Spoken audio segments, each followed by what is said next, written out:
walks into a bar. All right, well, thank you for coming to the underground panel. So while we're getting ready to get the password and get the visuals up, I want to thank everybody for coming. And I also want to thank Mike Towery for organizing this. And another guy who helped me with my flash drive is a guy named Mark Haybegger, and I met him 7 years ago when his son was 14 at the Town and Country, because his kid used to go to a bookstore in Acadia and he liked my artwork. So through Comic-Con I made a friend named Mark Haybegger, and look, he's walking through the door right now. And so this is the underground panel. I'm Mary Fleener, this is Trina Robbins, Roberta Gregory, Donna Barr, and Bruce Simon.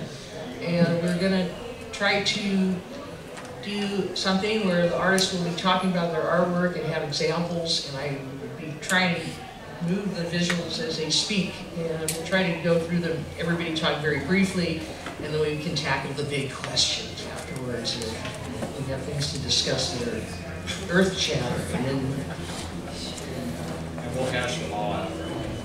Unintended consequences of the truth. Okay, all right, well, keep talking.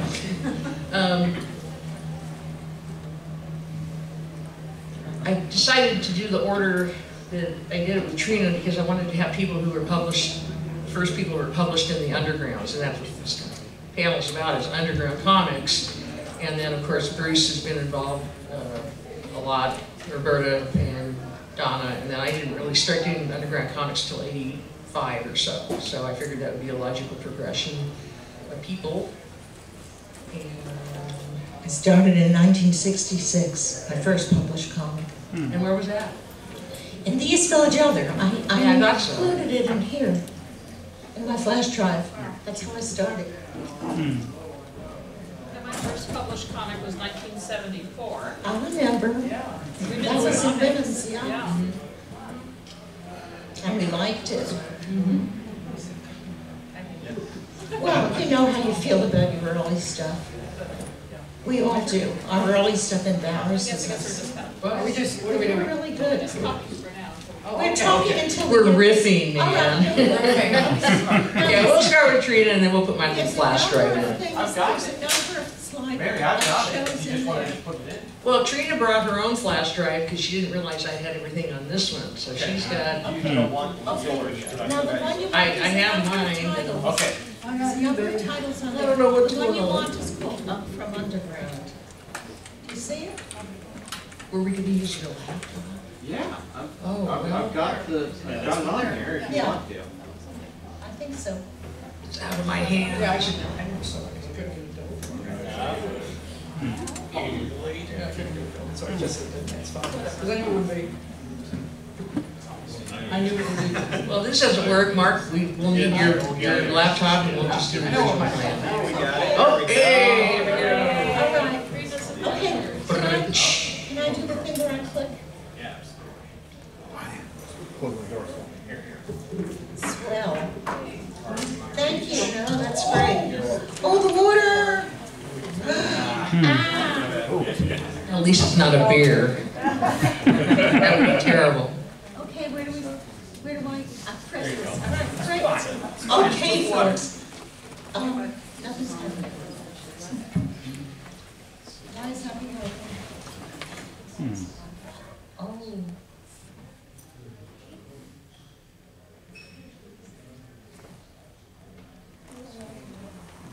Nothing's happening. Oh, now. Okay. All right. This is the East Village Other. That's not my art. That's not my art. That's by Art Spiegelman, as a matter of fact. But the East Village Other. The East Village Other was a major underground newspaper in New York City. It was the major underground newspaper in New York. And this is the first thing I ever did, and it was published by the East Village Other in 1966. And it's my take on the hippie chick. I called her Susie Slunk Goddess. Her name was based on 2 different songs by the Fugs, which was this incredible local underground group. Susie Cream Cheese and Slum Goddess of the Lower East Side. I'm going to be quick. Okay, this is what my art looked like in those days. It was very designy. My big influence was Aubrey Beardsley. This is early stuff, though. More early stuff. So you can see how different it was in those days, really. Oh, okay, wait. Hey, your favorite cartoonist. Yeah, okay, so what happened? So, in the very beginning, 66, 67, as more and more people started doing underground comics, it was all really very sweet stuff. It was, but it took a turn for the dark, and I do have to say that the person who took the turn for the dark that influenced everybody was Robert Crumb. And, there was a lot of really strong hostility, in his work. And this, I'm not showing the worst of it. I'm not showing the worst of it because I know people bring their kids here. I don't know the ages of the audience.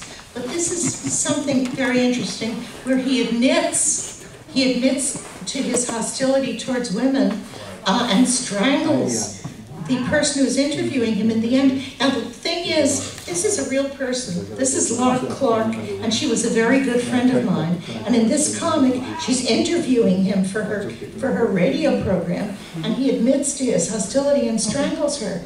And this is a real person. She lives in British Columbia now. She's a very well-known DJ. Lord Clark. Lord Clark. Paul knew her, of course. Of course, that's her.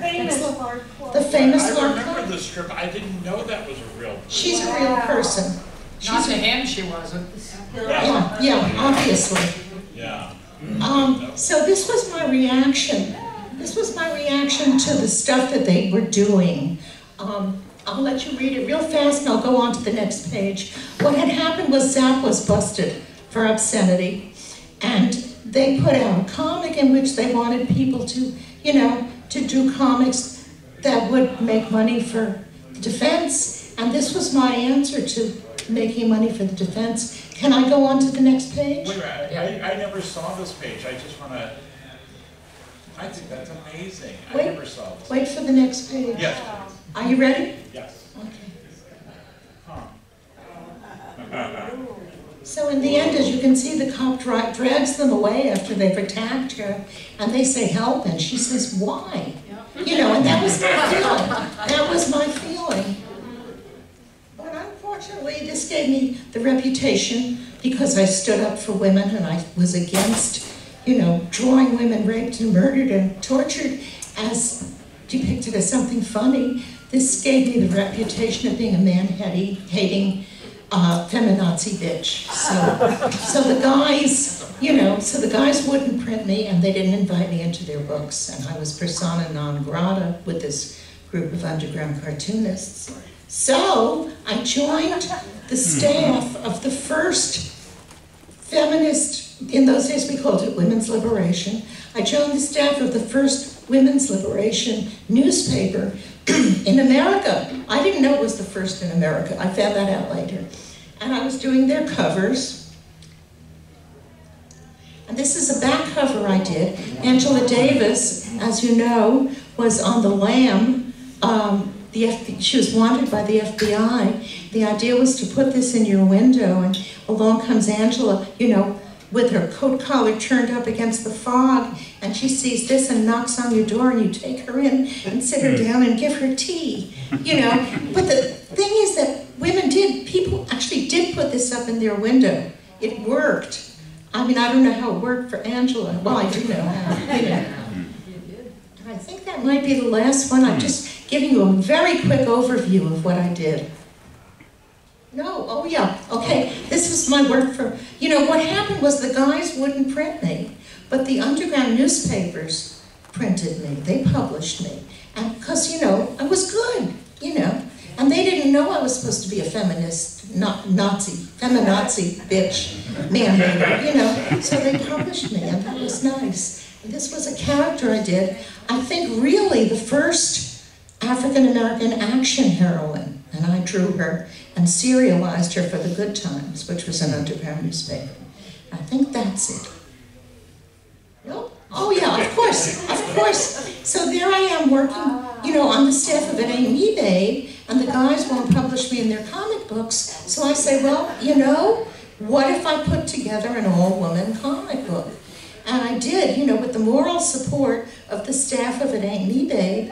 And I have to just stress this, because some stupid woman interviewed me and wrote about me and said that I had produced one of the first all-woman comic books. Well, it's not one of the first. It's the first fucking all-woman comic book in the fucking world. And I'm very proud of it. And I think that's it. Yes, thank you. Okay, computer man, can I stick my flash in there now? Like, oh, computer woman. Goddess, computer goddess. Myself more water. Thank you very much. Thank you.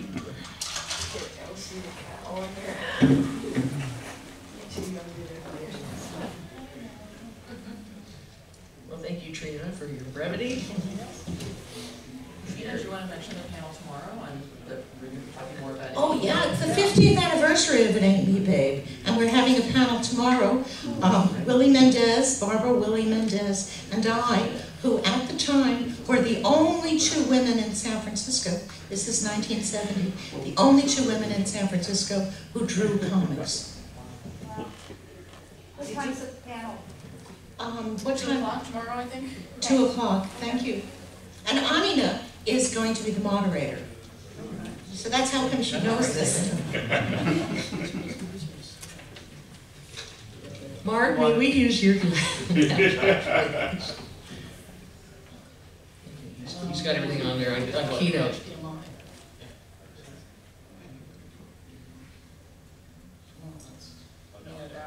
Oh, you've only got, you don't have an adapter. Oh, so this is what they gave you.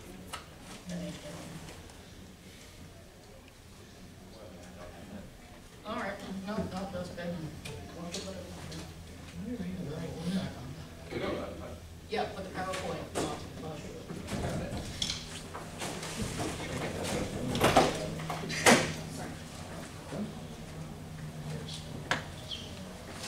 Oh, this is it. I got the wrong one, Mark. This is the blue one. The blue one, sorry. There's no adapters in this bag. That's not what this is.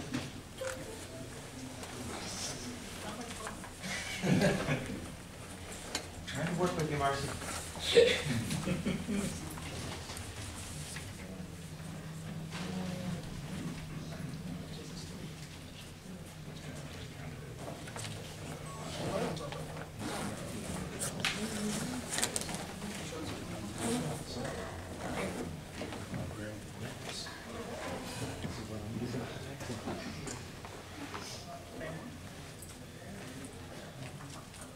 Oh, maybe. Yeah. So maybe while we're waiting, town's probably the underground. What does that mean to you? What does the underground mean to you? Well, you know, underground movements are always, they're always the resistance. The underground is always the resistance, and we were resisting against the clean-cut mainstream comics, because the comics form, as I think we all agree, it's an incredible method of communication. You know, the combination of pictures and words, you can't do better than that. But the mainstream was very clean-cut with, you know, the mainstream comics were clean-cut guys in stretch outfits, in very primary colors and short hair, you know, fighting for the American way, and it didn't relate to us. It didn't, you know, it wasn't our counterculture world. So really, underground comics were very revolutionary. I mean, because it was referring to the new kind of world, which was what we represented. Yeah, guys like Will Eisner understood that the comics could be so much more. than what they had been to that point. And actually, I think the mainstream market was just really stifling the creativity of a lot of creators, and we're now beginning to find that out. They had to stick to a formula. They didn't know what they drew. They didn't know their original art.